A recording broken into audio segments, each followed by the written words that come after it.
What is up, everybody? This is Brian, and of course, we got my boy John. Today, we were introduced to this special guest through my wife. She actually taught him in middle school, but what really grabbed us was my wife was talking to him, catching up with him about his mindset, and he had recently competed in his first amateur bodybuilding competition, and he said that's where his mindset really transformed. And what gravitated myself and John was that his mindset was very similar, but he's also very young. He's 23 years old. So Nate graduated from Marist University, where he was a D1 volleyball player, where he was starring as a libero and serving specialist on the men's volleyball team. And like I said before, Nate trained for and competed in his first amateur bodybuilding show, where he placed third overall in the classic men's physique. Shout out, Nate. And this is where Nate transformed his mindset. And this is where he saw that discipline and the right support system, he can accomplish anything. So, Nate, welcome to Model Mindset, my friend. Hey, guys. Thank you so much for having me. It's a pleasure. Can't wait to get into some good conversations with you guys. Oh, man. Absolutely. So I think that's where we're going to kick it off, man, is when you were training for your bodybuilding show, Yep. Is this where you truly did transform your mindset? And we're like, holy shit. This is something? Yeah, absolutely. Whenever people ask me, like, hey, how'd the show go and everything, I tell them, like how I did placing wise, and I tell them, but physical transformation aside, because obviously you're going to look way different when you start the prep for the show versus at the end of it. For reference, I lost 22 pounds over a 16-week prep in that. So obviously that's going to look way different, but I tell people physical transformation aside, it's really the mental growth and change that I had that really was the bigger lasting impact that it had on me. And to kind of answer that before, my previous mindset before bodybuilding, doing this show, like when I was still a senior in college or just even during that summer before I was really growing it and doing more so with along that path, it was good. And I had the good ideas, want to be the best version of me and had all the visions, but I was kind of just more so lacking that drive and determination to really get everything rolling. And as I'm closing in now and getting my certified personal training, certification, one thing that I learned in there with the textbooks is when people are going through any type of life-changing events, it's there's this theory called the trans-theoretical model, and it really focuses on behavior change, the overall change model processing, and overall process of changing your behavior, which kind of plays in with self-efficacy. And I was kind of in the phase of contemplation/preparation phases where it's all about, hey, I have this idea where I really want to start, just for lack of better terms, leveling up with all aspects of my life. And I'm ready to get going with it, but I was just not putting everything into place. So doing the bodybuilding show and prep gave me so much structure and great, I need to be doing this at this time and this, and it really kept me rolling. So not only do I have to be worrying about, okay, if I want to eat my next meal on time, I have to maybe have schoolwork to do, or I have to go job interviews, so I have to line everything up. And it really just helped me get, for lack of better terms, more on my shit with everything. And it helped so much. And it wasn't until those last maybe 4 weeks of prep. So I did weeks 1 through 12. Great. And I was rolling with everything.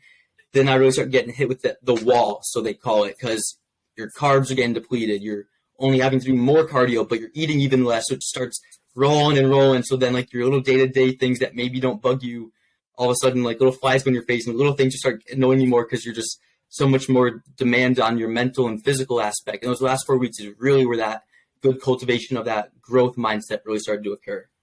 Yeah, man. And it seems to be a lot of times when it happens to people, it's in the face of either adversity or a challenge or something like that, where that's you may see that as a hurdle, but in reality, it's exactly what you need in order to get that growth mindset. You know what I mean? Oh, yeah. And we, obviously our passion and all that is fitness and all that. And we've all been working out for a long time and have different avenues in it. But when we that's probably the easiest way that we all can relate as far as understanding the strength of having the mental capacity. It all goes back to working out. That's where it started for everybody, right? Who has that story. Right. So, you're no different in that sense, but with how young you started and how strong your structure is at your age, man, kudos to you, dude, because that shit is not easy to accomplish at, 21, 2, and 3. That's hard, man. So, hats off to you, bro. Oh, thank you so much. I appreciate it. Yeah, for sure. And so what made you want to say, hey, you know what? Bodybuilding, that's something that I want to entertain and I want to start training for and compete. Like, what made you set that? Was there something that occurred that you're like, hey, you know what? This is something I want to do? Yeah, great questions. Because I'm just going to tell people, everyone like who I've met in my gym or just other people in my fitness life, like my story, I guess, kind of. So I got really into weightlifting and training in general when I played volleyball, as you guys already mentioned. So through high school, I wanted to just find some way to elevate my level of play. So I was already doing like Winter League, a USA club travel team called Husky Volleyball out of Windsor, Connecticut. So not only was that's kind of like in reference like an AAU league for basketball or soccer, that type of a thing. We travel all around. There's like nationals and everything like that by age group. So I was already doing that, and I never played football in high school, but I was friends with all those guys on the football team. And during my junior year, they started a weightlifting club, and this was just kind of a way for the head football coach to get in more reps with the guys outside of football season. And the head coach was like, guys, we can't just have only football players. Like, go get some of your friends to join. So my buddies were like, hey, Nate, if you come do this, we work out 4 times a week here, and you can really just, it'll help translate better to play on the volleyball court. I went, you know what, anything at that point to help get me better at my play. So I started doing that, and I started seeing some progress. So I always had that little background doing it in me. And this, when you're a senior, you can't really be in the club because he wants the juniors to like kind of take over, like for the football team to become those leaders for the next season. So I only did it my junior year, but that little bit of discipline and structure kept with me. So then I got a gym membership on my own for senior year of high school at the time. So I always had that keeping with me. Walked on to Marist team for the men's volleyball team, and we had like lift after our practices. So that always a little bit of weightlifting structure was there with me. Fast forward to now, halfway through sophomore year of college, COVID hits, boom, volleyball season kind of wiped out for about 2.5 years. That really stunk. So, man, I can't be doing this. And again, all that time I was all states my senior year of high school for volleyball. I was doing really well. So this was like, that was kind of my life aside from school and like social life. It was volleyball and getting better at that. I was a practice player for the women's team as well. That was really everything I was all about. So with that taken away, I looked to the only other thing that was kind of going hand in hand with it was weight training. And I said, okay, well, whenever I get back to doing volleyball, I want to be better. So let's put more time and effort into the gym. And what kind of went hand in hand with that was me getting better at volleyball. I was always watching pro volleyball games, like the 2 hours long. I could tell you the scores of those games, like from years back, watching USA play France or anything of that sort. So I then put that same exact mindset and work ethic into working out. If I wanted to get better at this, let me watch what the pros, I guess, would do it. Pros at working out would be, I thought right then, they're bodybuilders. Let me go watch them. Obviously, they are massive dudes. Like, guys who are my height but weigh 270 of just pure compact muscle tissue. It's crazy. But, you know, obviously with performance-enhancing drugs aside, their work ethic and how they do that, how their mindset, their workouts are structured, that's the main meat and potatoes right there of everything they do. So I figured if I just really dig deep and listen to their videos, the messages they put out, I would just watch like motivational videos. Shout out to Machiavelli Motivation. That's the channel I always watch, like from years ago. I still do, and they provide a lot of that great discipline. So I started watching and learning more. And the thing with bodybuilding I kind of learned is everyone says it's way harder than other sports. And I thought, how could that be? You're not on stage like out doing someone. You're just standing there posing. And it's because with bodybuilding, it's not a sport. It's a whole lifestyle. It combines your dieting, your sleeping, like with your recovery, and your training. I always tell my friends, like, you could go into the same workout as me every single day, but it's what you're doing the other 22 hours in the day that matter, because you have to be controlling what you put in your body. You have to be making sure you're sleeping enough, because if you're not going to grow enough. So then why are you doing the other things if you're not going to give your body, and the cycle continues. So I thought, that sounds so hard, but I'm never one to shy away from hard work. Let me just give it a shot finally after I graduated, because I wasn't really doing volleyball anymore. So I thought, let me just give it a shot. And hardest thing I've ever done mentally, physically, emotionally, and I just thought, I can't wait to do it again. I remember when we went down with you to Lightning Fitness. Thank you again for having us down there. That was awesome. That was a great workout. Of course, anytime.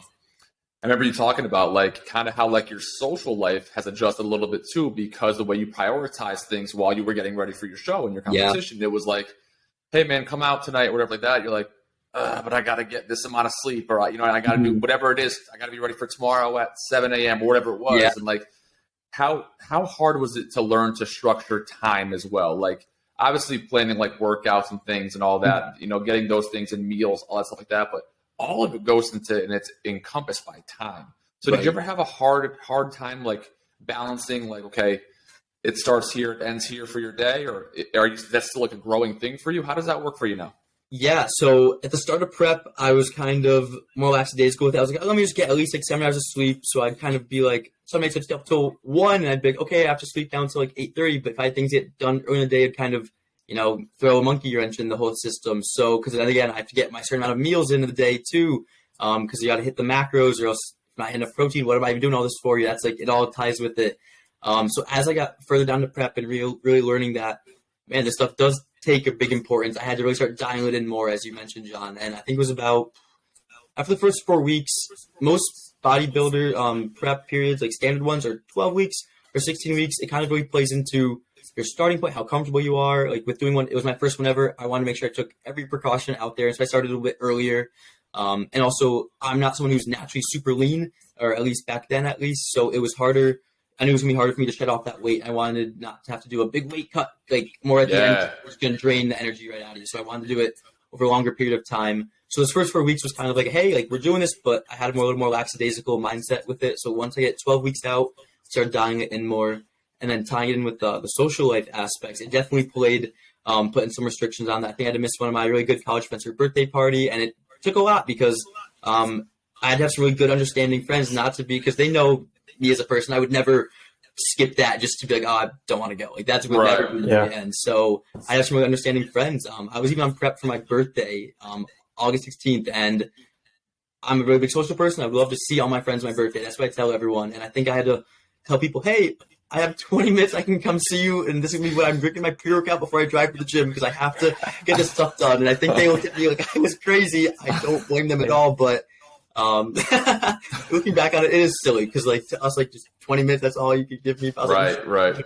So much, but it was a lot, and it took a lot of discipline out there. So I'm glad I got through it. But like you said, you had to really be on all your P's and Q's at all times throughout the day. So that can create a lot of stress at times. So you just have to be willing to just get it through you and just keep grinding. And it's good you have those friends who understand and all that, because that's Definitely, having a supporting cast in your life for that kind of stuff has to be so important. Absolutely. When you're so disciplined and maybe people don't have that discipline or don't understand it, to still be supportive in it is important. So that's really cool that you had that too, man. Absolutely. And then tying in with that is that having a community with the members all at Lightning Fitness was so beneficial, because when I think I was 2 weeks out, maybe I'm just hitting that wall. My energy's crashed. I've had no carbs, but I still have to hit my leg day and hit some PRs there, but I just no energy, and I work out at night because I would go after work at like 5:30 p.m.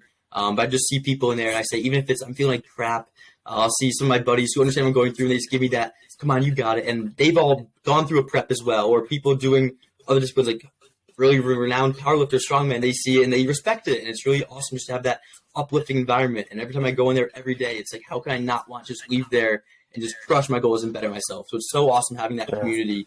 And you guys have met some of the people in it. Yeah, man, those guys are great there. It seems like, and that the place itself, the equipment itself, like it's motivating enough. Never mind having all those, guys and girls there who are there to bust some ass too. So even yesterday, I brought 5 of my college friends who were like my gym buddies. Often they all came finally down to visit me, and I took them there. And even though it was a little more empty, not as many people there, they still got to meet the gym owner, and just there's an awe of the place and just how.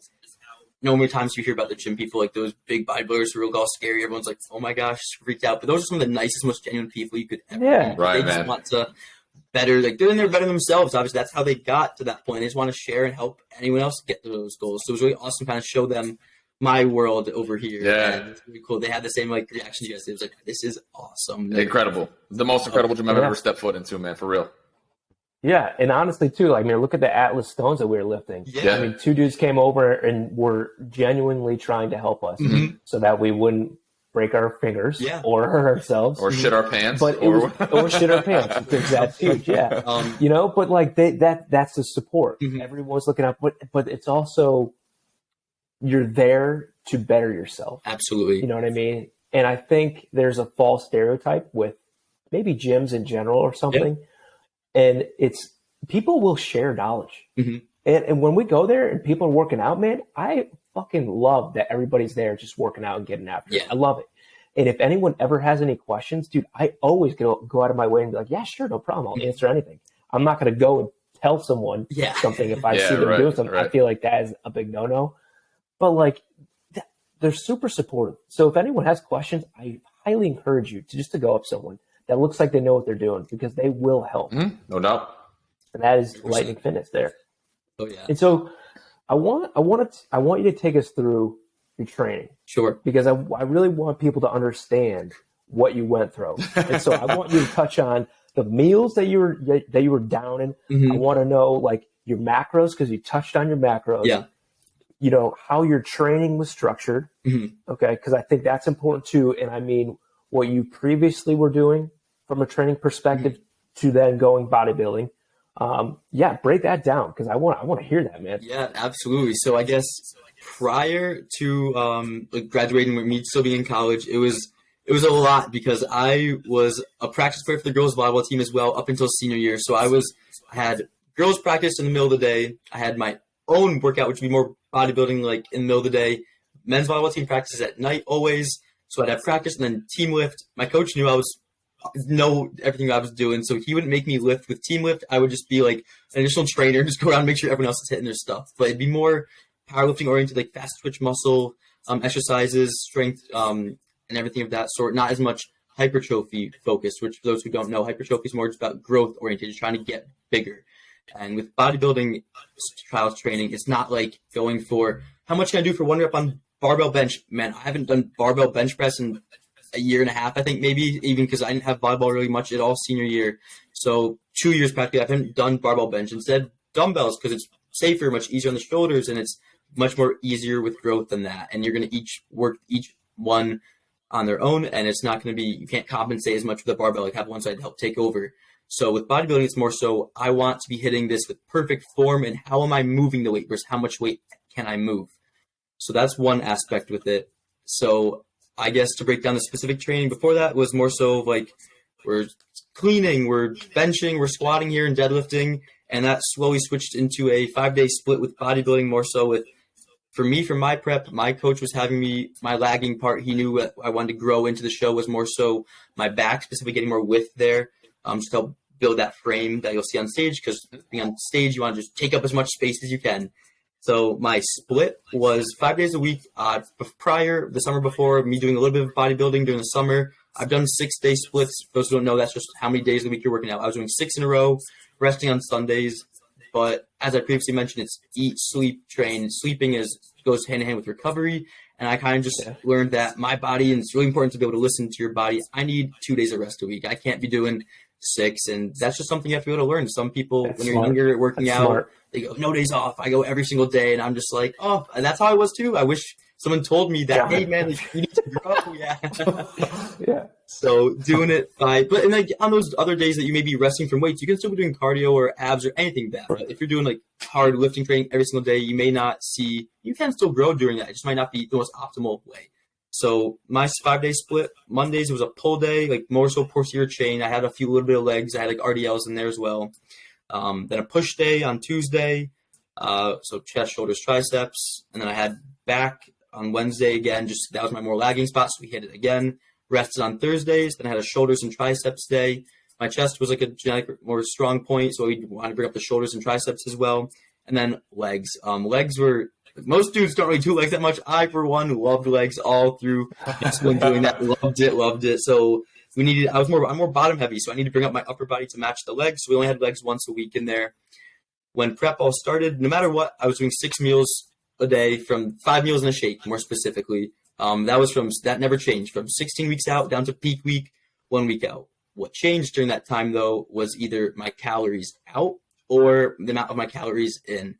And what that whole ties hand in hand with is when you started prep, I think I was eating about 185 grams of protein a day, split over 6 meals. So like literally every 2.5 to 3 hours, a meal is going in. And the carbs would be spaced out differently. A lot more carbs to start prep. I actually gained, I think, 1.5 pounds during my first week of prep, just because we wanted to give myself enough food to work with to start. That way I'm not just pulling away from nothing at the end of it. So I think I gained 1.5 pounds of that first week. I went from like 162.5 to 164 that first week. So from there, most people think like, okay, just cut the carbs out right away, which yes, but there's a process to it. If you can't cut everything right away, again, there's nothing less to pull from. So it kind of breaks it down to a science where 1 week maybe, and you only weigh yourself twice a week during this, because if you start looking at the number, you're going to get in your head about it, and it's going to become so bad. Weight loss is not a direct line. Some days you're going to go up, some days water weight. Maybe you didn't sleep as long as you may have normally would have. It all plays a role. So I always weigh myself twice a week, Mondays, Fridays, taking the average. If things are going as planned, we're just going to keep going with the plan. And that would be maybe 1 week we add 5 minutes of cardio to all my sessions. And I started going with 2 days a week, 25 minutes, incline treadmill, all of prep, 15 incline, speed at 4 or 3.8. A few weeks later, we bumped it to 4. So the next week you'd pull out like 20 grams of carbs from the other meals. We would not really touch the pre and post workout until the last few weeks. Eventually it was like, those were my only carb meals. And then eventually those got pulled too in like the last 3.5 weeks. But so you just keep adding stuff in. So now to go rapid fire with it, I guess week 1, it was 25 minutes of cardio twice a week. That's it. Week 3, we bumped it to 3 days a week, 20 minutes. Lower the time, but up the frequency. Still going to become more calories out overall that week. I lost about like 0.8 pounds. You want to lose between like 0.8 and 1.2 a week for it to be healthy weight loss. Anything more, you might sacrifice losing some muscle, which for a bodybuilding show, that's the last thing you want to do, of course. Eventually that becomes just at the end of prep. So now we'll fast forward to like 2 weeks out. It was cardio after every session, after every training session for an hour. Additionally, like 4 days a week, fasted cardio, 30 minutes. My full-time job was 8 a.m. to 4:30. So I'm getting up hungry. Doesn't matter, like 2 sips of black coffee, go hit my treadmill before work. I'm sure my parents probably hated hearing my treadmill going in the basement at like 5 a.m. 15 minutes. It doesn't matter. You got to do it. And that helped, again, put the mindset of just doing the things today. I wrote it down, this great quote I had. In order to do something you've never done, you've got to become someone you've never been. I'm never one who's been a great morning person. You guys know I did not want to go to do that workout that I had to do those things in order to get there. And that kind of goes hand in hand with that growth mindset. How can you try to become a better version of yourself if you're just going to be in that comfort zone? Any type of growth is going to come from being uncomfortable. And that's in anything in life, not just getting in better shape.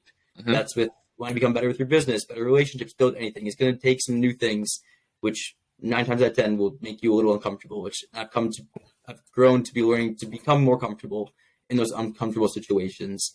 But yeah, guys, those last like 3 weeks, that cardio wasn't changing that much. And the last 2 weeks, my coach said, hey, you want to bring out the lines in your legs a little more? So that hour of treadmill after the workout is become an hour on Stairmaster. And I was, damn. Right, let's do it. And I didn't realize how bad that really was.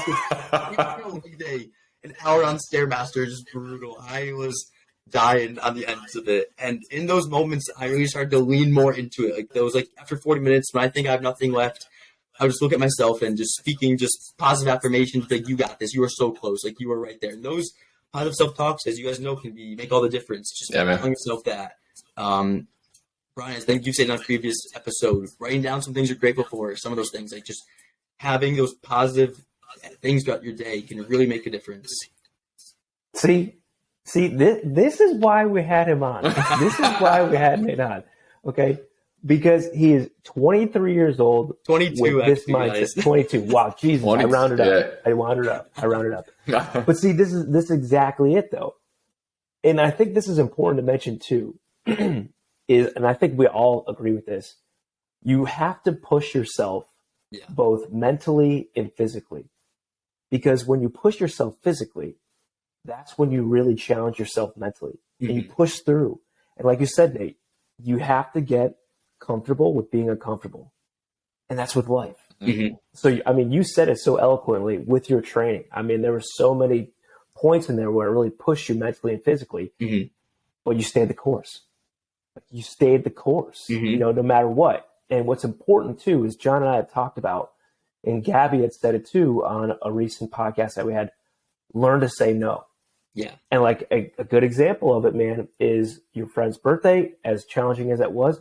But also another example is when I asked you, hey, let's go in the morning. And you're like, no, can we do later on?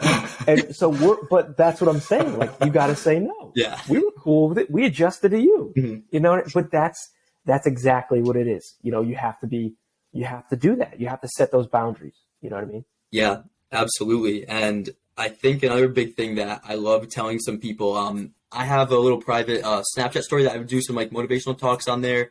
It used to just be called it's one of my friends helped me up with the name. It's called Motinate, and like I've been kind of slacking a little bit now. Yeah, I loved it. Like, capital M-O-T-I, then capital N, so Motinate.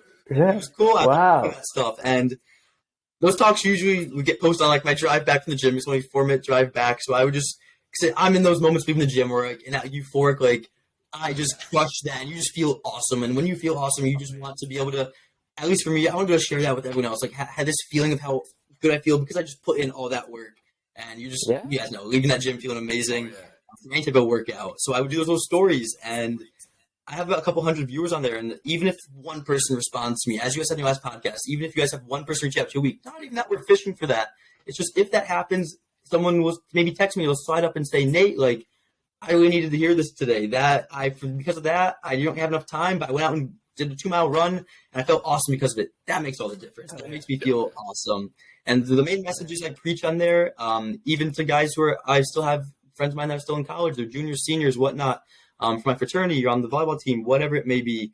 Some of the things that I really preach on there, and it made me learn from the show as well, really learn, is that on some days, you're going to have to do some really, really hard shit, even when you don't feel like it. And it's in those days, those are like those character building days where it's going to be really worthwhile to do that stuff today that others won't want to do. And one of the quotes that I always hear, I even have it. I have a motivational wall in my room, guys, and it's a lot of quotes I hear from Machiavelli Motivation. On there. One of the ones I love is it's be willing to do the things today that others won't do in order to have the things tomorrow that others won't have. And that's just how you just set yourself up for more success. I love that. Love it. And that's one of my favorite things. Absolutely. Yep, absolutely, man. That is, yeah. You're straight fire. Yeah, but it's funny, man, because you don't realize, like, when you're talking, we always talk about like-minded people, right? Yeah. And like, this is a perfect example. You know what I mean? Like we've only had, a couple chats here and there, man. Yeah. And every time we have though, it's just like, man, like the wavelengths are just identical on things, right? So it's like, you say some shit like having a motivational wall and stuff like that. And yeah, I remember like reading about a lot of that and like people talking about like doing like, either dream boards or whatever like that, like, and BG, I think we talked about one time, people would put them on their mirror in their bathroom a lot of times. Having specific places that they put these things, right? So like I'm just curious now because that just struck me when you said it. Like when did you start that motivation board? Like how often does it kind of get like revamped and you got to restart from scratch? Like where'd that start for you, man? That's interesting. Yeah, absolutely. I still do update it every once in a while when I think of like a really good one. I'm like, yeah. One actually came from when I listened to one of you guys' podcasts. I think it was to start the new year off. John, it came right out of your mouth. I can't remember the quote. I know you're talking earlier about Tony Robbins. I don't think it came from him though, but it was one that was, what was like the worst advice you could have had? I think realistic. And I've actually made this my mantra for the year. What is the best piece of advice you've ever gotten? And it was, what if it turns out better than you could ever imagine? And that like half glass full mindset and that spoke to me, gave me tingles when I first heard it. I went, that's mine for the year. Hell yeah. Yeah, man. And combining that with just like a growth mindset, I was like, that is perfect for me for this year. But kind of where it all started. So 2 years ago, summer, so going into my senior year of college that summer, I not only was working morning shift at my gym front desk, like getting there at 4:45 a.m. every day, I was doubling that with a marketing internship. And when I was interviewing for this one, the boss for that marketing firm, Joe is his name. We always have Monday meetings after I got the interview, like as a company team, just, hey, get everyone started for 10 minutes. And it was awesome. Like pep talk, get everyone together, break for the day, go do your stuff. He'd always preach big on Tony Robbins, who I know is a big man on the show. Oh yeah. Go. Hell yeah. So he'd always preach about his teachings, his life values and all that, and how it comes, you have to start with believing in yourself and having to have that self-efficacy, that determination that I can go out there and do these things. And just believing with yourself. And he would always talk about, when I was interviewing for this position, one of the interview questions that was different from any other one I've ever had was, what books are you reading?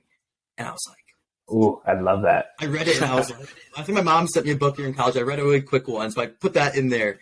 And ever since then, he started talking about reading and how good it can be, not just to be a nerd and just like reading, but to nourish your mind as well and help it grow. So since I graduated, and I'd be studying for my certification. I'd just go to my public library maybe every once in a while, and they'd have like little bookstores. I would study in there, but also just pick up books. I've been reading so many more just self-help ones, and being able to read those is like, wake up, your life is calling. I have this great one right now. Just about living in the moment and just really being present with everything. And doing that kind of helped me start. So about 2 years ago, during that summer, I started to build this motivation wall, and a lot of it was just things from that motivational channel I like listening to, a lot of it is more bodybuilding oriented, of like the people who do the things today, but they all apply to every other aspect of life, and that's why I love them. Yeah. So really 2 years ago, just been adding to it slowly. I remember I wouldn't like go to Staples to like nice print off things. I would just on a Word doc type up some quotes I saw, just print it, cut it, tape it to my wall. That's as simple as that. You start making a collage, simple, easy. That's it, man.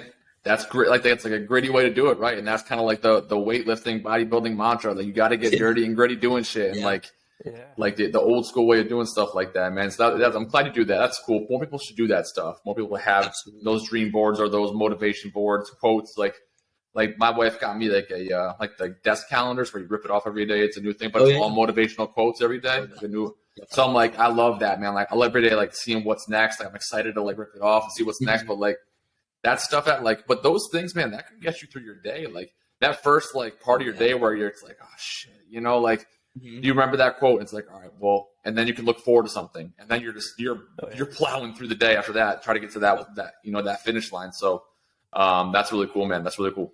Yeah, I have that wall right near my alarm clock, so I have to get up and like slap it off, and like it's right there in front of me. So I'm always like, there you go, and stuff like that. Yep. There you go. And you just touched on it. So you put your alarm clock like further away, so you have to get up and turn off. Yeah, kind of learned. See, that's smart. I picked up on that. Learned that the hard way because in high school it used to be like on my next to my bed. So I remember I just like roll over, just slap it, and thinking I hit the snooze or something, I actually hit off. So the next thing I know, it's been like.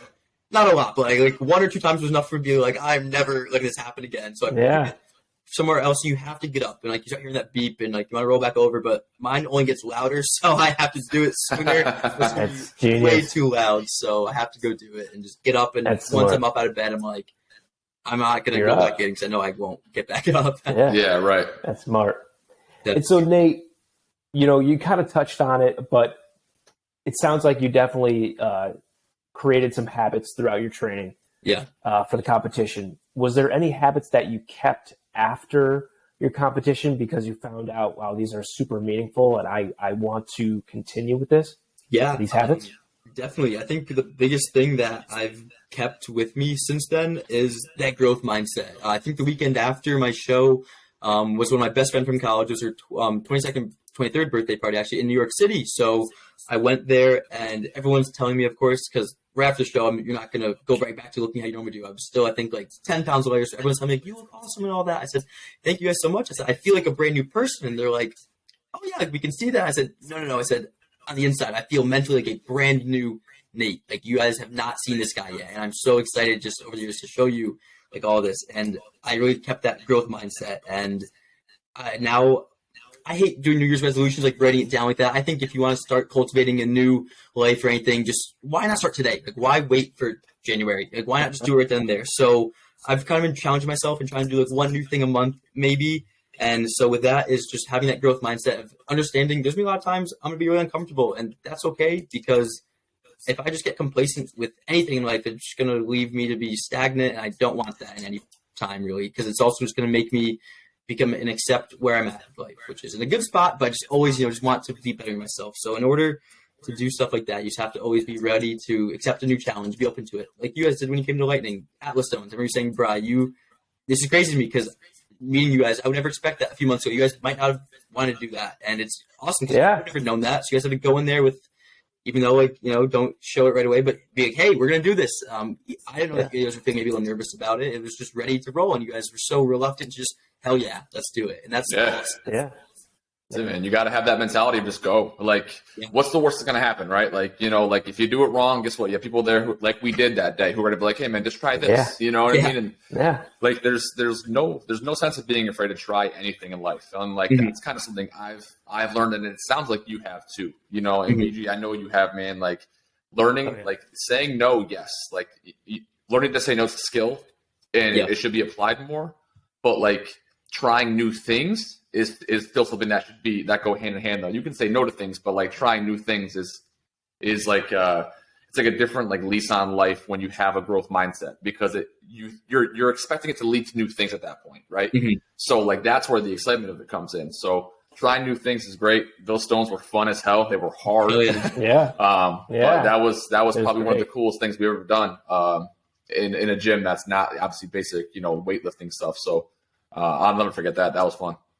Oh yeah. And you know what's funny too is John and I just kind of like laughed because, dude, I don't know if you are in some of the conversations that John and I have and Where stuff, you because at? we literally say the same exact thing, man, about like don't wait for New Year's resolutions. You know, just That's so start. Like start, Yeah. take action. Yeah. And you know, Jim Quick is one of my favorite, I would say, self-improvement type person. Okay. He's got a great book, Limitless. I highly recommend Yeah, as I'll well. check it out. But he has a great quote where it's little by little, a little becomes a lot. And that's the thing, is I think people get overwhelmed with the macro of their potential goal. Mhm. So what I mean by that is they want to lose 50 pounds. So they get so consumed with the number 50 rather than, okay, you know what? Tomorrow, I'm just going to go for a 20-minute walk. Mhm. Okay?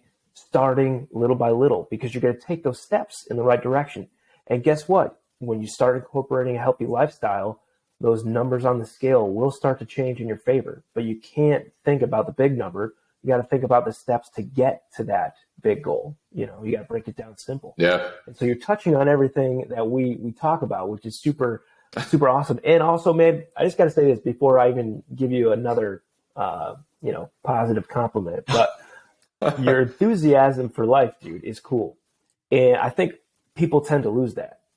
How many times have you heard, hey, you know what, that person over there, they're pretty enthusiastic. You don't hear that often. You know what I mean? So I'm giving you a great compliment Thank to you. get your Yeah. enthusiasm. You know what it's like, man, and it's like a personality, but like Pat McAfee has that Oh, yeah. personality where it's like he's super enthusiastic, he's funny, he's knowledgeable, he's accomplished, all these things like that, and all that into one is like super contagious, and you want that energy. Like that's your vibe, that's your energy. So don't lose that shit, because it's gonna serve you well for sure. People want to be around it. Oh, thank you so much, People guys. want to be around it. Thank you. I appreciate it. So Yeah. we got to ask this, because we've touched on some of the challenging things, but what was the biggest thing that you learned during training? I think the biggest thing through the whole prep I did for the show with training is is just that the mind is probably the best muscle you can ever learn to train. And what I mean by that with training wise is that there are so many times, like, you know, we hear people talk about like going to that place where you have to keep just crank out the reps. Like your body's telling you I can't, and being able to push past that pain barrier and really get that mind muscle connection going, being able to tell yourself you have 3 more in you. And I think once I really started to cultivate that and really just be able to push past that pain barrier, like there's this great leg exercise I've been doing a lot lately. I just finished my split, my 12-week program. I just finished literally yesterday when all my friends came, and I did a leg day. We finished with a great PR. I got a new weight for, I was hitting it for like 5 reps 2 weeks ago. We pushed it up. Now I finished it with 9. Those are the last few reps. If I could have a video for it, I don't, but it was just one of those reps, like everything in you, just my whole body shaking on it. And it's just because you're pushing it through your mind at that point. It was a heel elevated, like Smith machine squat and close stance. So it's just all quads, moving that as much as you can on a 15-degree angle wedge. The machine, I don't know how much it weighs on its own, but the PR was 4 plates and a 10 on there just for 9. And it felt so awesome at the end of it, because my legs were feeling like they weren't having anything left. And I told myself, I'm like, you did this last week with 8, like in the middle of the set. I'm like, you have this, you know, you're getting at least 8. And that last one was right there. And it's just being able to push through with your mind and be able to do those things, because at the end of those workouts, when I was deep on prep, I had no carbs in me. I literally wanted to just go home. I'm living off a pre-workout. And you guys remember I told you I'm not a super big caffeine guy, so I'm only having like 175 milligrams of caffeine. That's it to fuel that leg day. Then also an hour of Stairmaster afterwards. That's the last thing I want to do. And just being able to tell yourself, like, it's right there. Like it's only 50 minutes away until you go home and have a shake and eat an hour later. It's right there. Yeah. Just being able to have that mindset has really helped me grow the most. Yeah. It's the best thing with the gym. And that, it's funny because you mentioned a lot of like obviously like the PR stuff, the training itself stuff. Mm-hmm. And it kind of goes into our next question, which is, what's the most challenging aspect of your training, right? Yeah. I would imagine, and tell me if I'm wrong here, it's when you had to, like, say, strip those carbs, and it's when you were starving and you had to go get a workout in an hour of Stairmaster and these things, like you said, the 22 hours outside of the gym. I would imagine sometimes were more challenging than the 2 or 3 or 4 inside the gym, right? Yeah. Oh, absolutely.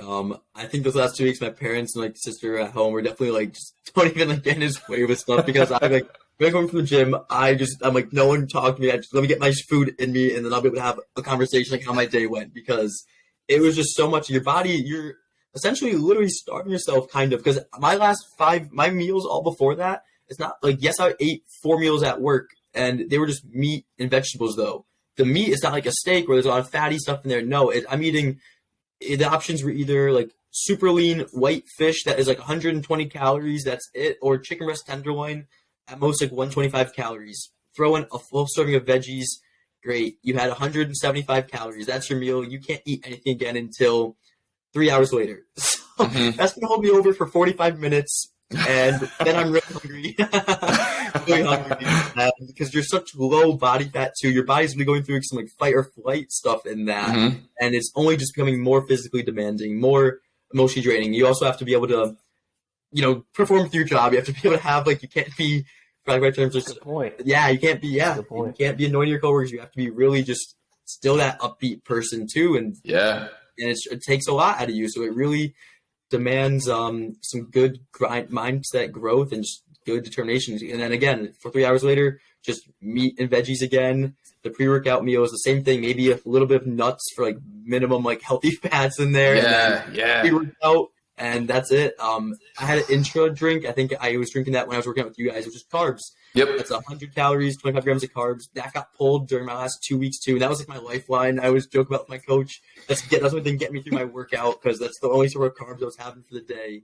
That got stripped. But on peak week, I had someone at my gym, strongman competitor, who I speak with a lot.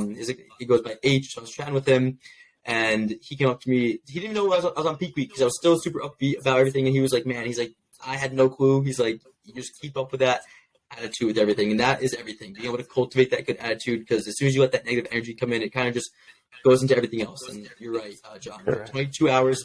If I let one thing take over and just go to that rabbit hole, the other 22 hours are gonna be horrible. And having no food and just being hangry too, it only make it that much worse.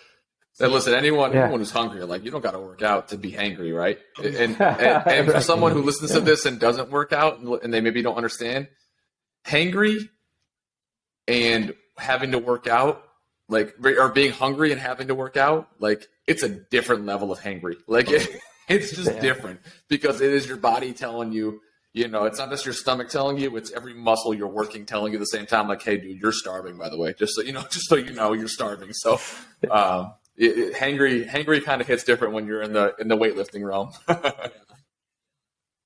And where did you find your coach, Nate? Just curious. Yeah, so as I mentioned before, so like 2 summers ago, when I was working that front desk gym job, this guy started working there, not in the morning, but he'd work like the next shift. So when he would come in like 15 minutes before to get ready to relieve me, I started catching up with him. And he's older than me. I learned during prep, we have the same birthday, which is crazy. So he's exactly 5 years older than me. So August 16th. But I was just chatting with him, and I kind of hit it off like I did with you guys right away, that similar mindset. And so he's someone, great life story with everything, and he's just been bodybuilding for about 7 years now. He's going pretty soon. He's about like 11 weeks out now for going for his pro card for men's physique. So hopefully he crushes that. I know he will. And I kind of met him through that. And he told me he worked there front desk as well. He was a personal trainer. And he was working out at Lightning. So I'm like, hey man, I said, like, once I'm done with school or when I come back on break, do you mind if I catch you lifting with you? Always down to give me just shared knowledge, info, workout tips, any of that sort. And do workouts with me. I thought that was so cool because this guy has been bodybuilding for a while. A really big dude, like only 2 inches taller than me, but really just jacked guy. And again, super nice, so willing to help me out with everything. And I know he's coached people in the past. I said, hey, I want to do a natural bodybuilding show. I said, I'm obviously natural. I'm going to hop on and do this. It was drug tested too, guys. I did a polygraph for that. The winners all do urinalysis and stuff too. So it was pretty well tested and run show with everything. And yeah, so he helped me out through that. I knew pretty much what I was doing for the whole time. So I didn't really start working with him, like strictly letting him take control of everything until the last about 8 weeks. Because when you get really deep into it, like the last couple of weeks, you have to start regulating the water intake a little bit. Now last week, for peak week, you have to be regulating the sodium on show day, getting enough carbs, but not too much to overspill on stage. Like those little finite things, I did not really know how much, especially with my body. It's always different, like, looking at your body versus seeing a friend and like someone else, other set of eyes. And especially one more experienced, advised to help with it, and he was great. He would just text away, and like as I got closer, literally any little thing, he'd be like, "No, don't eat a banana," or just little things like that. He'd always go back and forth really quick, and he was really good about everything. That's cool, man. That's awesome. That's awesome. So for people who are younger, man, or graduating college, or even, I mean, shit, like if you talked to me 6 months ago, I could have asked you this question, right? So for someone who's trying to cultivate the work ethic, the mindset, all the stuff that you're discovering within yourself these last few years, and that you're really, really focused on now, right? What would be your advice to someone on maybe, you know, where to start or how to help them kind of cultivate this mindset that you have now? Yeah, that's an absolutely great question. I think the number one thing that I already touched on a little bit previously, but is don't be afraid to get outside your comfort zone. And sometimes the hardest thing about that is the day one aspect, whether this be someone wanting to get in better shape and have some weight loss. Sometimes the hardest thing is taking that first step and not only just signing up at the gym, but going there and doing day one. Because some people, there's that gym intimidation factor, there's the social aspect, they don't want everyone staring at them, and it can be a lot. Or it may be, I want to go back to school and get this degree. You already graduated years ago and you think you're way too far out of it. It's going and just looking it up online, doing that first step and testing your limits. See how far that you can really push yourself. Sometimes when you're younger, like myself, sometimes this is the best time to really, sometimes there's people who just are afraid to be alone and just work on themselves. Sometimes people are so, now society and social media these days want to be always connected. And don't get me wrong, I'm a very extroverted person. I love having a social life, but one of the hardest things about wanting to grow yourself and level up, so to speak, is taking time to improve upon yourself. Don't be afraid to be on your own for a little bit and work on your goals. Your friends will always be there if they're your real friends, if weeks down the road. If they understand you're working towards something, they're not going to be mad you can't hang out with them every Friday night. At least they shouldn't. And the last thing, I think we've all touched on this earlier, is giving yourself positive affirmations and believing in yourself. Because if you can't believe in yourself, how are you going to expect others to at first? It all comes from within yourself. Absolutely. God damn. So if we needed an opening promo for this podcast this week, there it is. You know, mic drop. God damn, man. So, you know, it's funny. So I got to get up tomorrow at like 4 because I gotta drive up to, like, it's like a 5-hour drive up to one of my locations up in Maine. I'm doing a back and forth trip, so it'll be like almost 12 hours in the car probably tomorrow. Yeah. So I'm gonna get up at 4 tomorrow to get a workout in before I start the day, just to get my shit right. Okay, I gotta get my stuff in. Get my mind right, but it's to get my mind right. Okay, right. Not for the body, it's for my mind right tomorrow. Mm-hmm. But like, this is the perfect conversation that I needed to have to get me into tomorrow morning. Now, like, so like anyone listening, right? Like, if you got a rough day, if you got a rough week, or whatever like that, things that maybe you're not looking forward to, because goddamn 4 a.m. will come early tomorrow.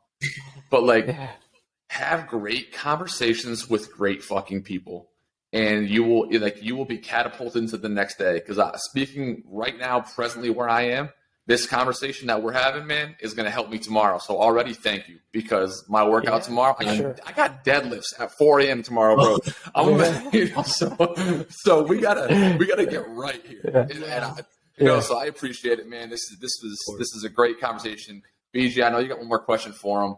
And I got a funny one for you at the end too, man. I want to ask you because I'm kind of curious on it after talking about all this food and carb stripping and all that. So go ahead, BG. You know what's great too, man, is I can tell you're not the type of person that if something happens in your day where you're going to let it ruin your entire day.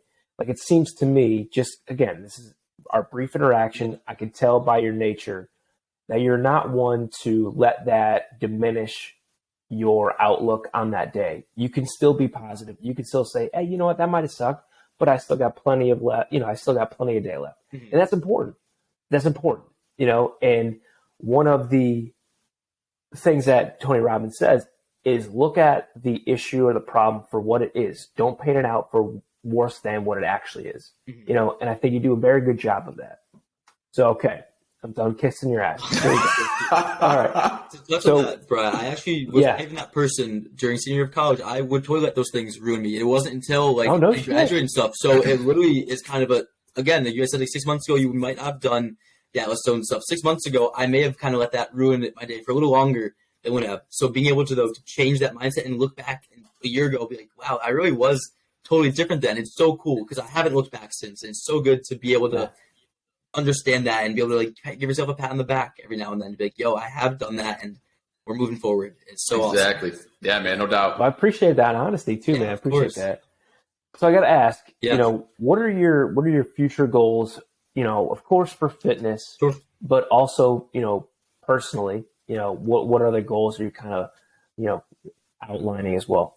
Yeah. So fitness goals, in terms of like bodybuilding, my training, since I just graduated like pretty recently back in May, I've never had time for a like quote unquote true good off season because college life is just really so counterproductive to bodybuilding and not be more detrimental to that type of a good lifestyle. So I'm really just excited to have like about 10 to 12 months to really just do an off season. And for that means for everyone else listening, I can really just put time, not having to worry about dieting down and being super lean. I'm not going to be doing a dirty bulk like McDonald's every day. Of course, I'm going to still fuel myself good food, but in a surplus. So we're going to have more. We're going to be eating more than we're expending, maybe even more than before, like what my maintenance would be to try to put on lean muscle mass so I can really just grow for about 10 months. And then I'll start thinking about doing a show and cutting down. I do plan on doing another one. One of my big SMART goals that I've made is I want to get my OCB, that's like the league I compete in. I want my pro card in men's classic physique, getting third in the overall. Yes, of course, the inner competitor and athlete me, I wanted to win so bad. Of course, how could you not? But I didn't look at it and get bummed. I thought to myself, holy crap, this guy who won was 29. He's been doing this like pretty strictly for 7 years. I've only been doing it for maybe, let's say 2 years, realistically more like a year and a half. I only thought to myself, holy crap, I am so close to getting that. Like, how cool is it that I can get that in even shorter time? So I didn't let that get me down. I thought, my glass half full, let me go crush this. So that's my fitness kind of goal, to get that pro card and then see where things go from there. I'm not going to ever try to, I think, go and just keep competing, like winning a bunch. I think I just want to be able to get that just to prove to myself I can do it, be a professional level, natural bodybuilder, and again, do it all naturally too, because that's a really big thing I want people to learn. Nowadays, people want instant gratification with anything in life, not just their fitness goals. They want it so fast that they're not really willing to fall in love with the process, which is something that it took me a while to do, but now I love it. I'm looking forward to that, the daily grind every day, not only just for the structure and physical benefit, but to get my mind right and to keep myself in that good structure. Some life goal, I guess. In the very near future, I hope to be getting my certification for a certified personal trainer. I've already purchased the next course to become a certified nutritionist as well. And hopefully I can start doing that as a side thing within a full year, having both combined. I'll start doing the personal training for sure within the near future as a side thing, and hopefully start to keep building that up. And I guess main goals with that is just to help people unlock and achieve like their fullest potential physically, mentally, and stuff, and just let them know that how much of a great trickle down effect that has. Because once you start feeling good, looking good, like you guys know that whole saying, when you feel good, you look good. When you look good, like, and how that one. It's such an amazing thing. People just unlock that ability, which so much people nowadays don't understand. Some people listen to this and not think we're crazy, which is exactly. But to us, like-minded people, it's like, holy crap, like every single thing you're saying, you just could not be more on point, It is, man. It's so true. It's so true. All right, so I did have a funny question for you, man, because I was thinking, at the end of it, so you finish your competition, right? You compete, you get off stage, right? Like you've been busting your ass, nutritional, the focus has been dialed in for months and months now. What's the first thing that you went and got to eat after? I had some of my friends come out to the show. It was in Cape Cod, and I told them that morning. Two of them drove me down there. I had the other ones. I said, "Hey," I said, I'm a big like sweets, like not like super sweet tooth, but like more of like doughy. I love carbs. That's my favorite thing. So being stripped of those was a lot for me. I said, "You're gonna go to Dunkin' and get me. I'll pay you back if you want. But get me 2 Boston cream donuts because those are getting deleted." I said the second I walked off stage. I even have a video of it where it was my little cousin came down. He's from Waterford, Connecticut. So he drove down for the show and he gave them to me, and he's just like recording me as I take this first bite, and you could just visibly see just the happiness go into my first bite. It was tasted like otherworldly. It was so good. After that, so I deleted those 2 instantly. After that, we just went out to go get food. I think I had like a whole appetizer of like chicken buffalo bites, and I had like a few slices of pizza. And I was just so full. After like 3 slices of pizza, though, I was like, I'm done for guys. Like that filled me up. I ate one more time, which is crazy because I think I had 2 meals before or 3 before I went on to the show. would have had at least 2 more if that was a normal day. But just having carbs, fats just filled me up so much. I was so good. That's great. That's awesome. That must have been like euphoric. Just that first bite. Yeah. Just like you're seeing unicorns and shit. Like, light is hell, yeah. It right. was so good. And now everybody wants to get a Boston cream. Exactly, right? Yeah. Right? Yep. Yeah. Not a bad choice, man. Not a bad choice. Right, yeah. They're my favorite. Yeah. Great. Well, honestly, man, this has been a lot of fun. It was. And I hope a lot of people took something from this, that it doesn't matter how old you are, you could always reinvent your mindset. Oh, yeah. Okay.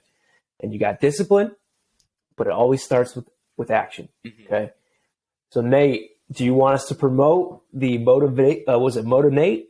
Motivate. You gonna start that? Yeah, you gonna start that up again or what? I think I might just make that into an Instagram page because you might have to, bro. Yeah. They had me. I think I might just have to right now. We'll promote the hell out of it. Hell yeah, hell yeah. Where else can everybody find you, man, on IG and stuff like that? If you want. Yeah, sure. So I could have a fitness account. As soon as I get that certification, I'll probably turn that into like my personal training one. So if you want to check it out on IG, it's griv.fit, GRIV.fit, and there's a picture of me on there just tossing some weight around. But yeah, there you go. I love it. Appreciate it, guys. Definitely. Awesome, Absolutely. man. Hey, we appreciate it, Nate. And as always, stay strong, my friend. Absolutely, guys. Thank you so much for having me. It's been a pleasure. Always great time. You got it. Of course. Anytime. Take care, guys.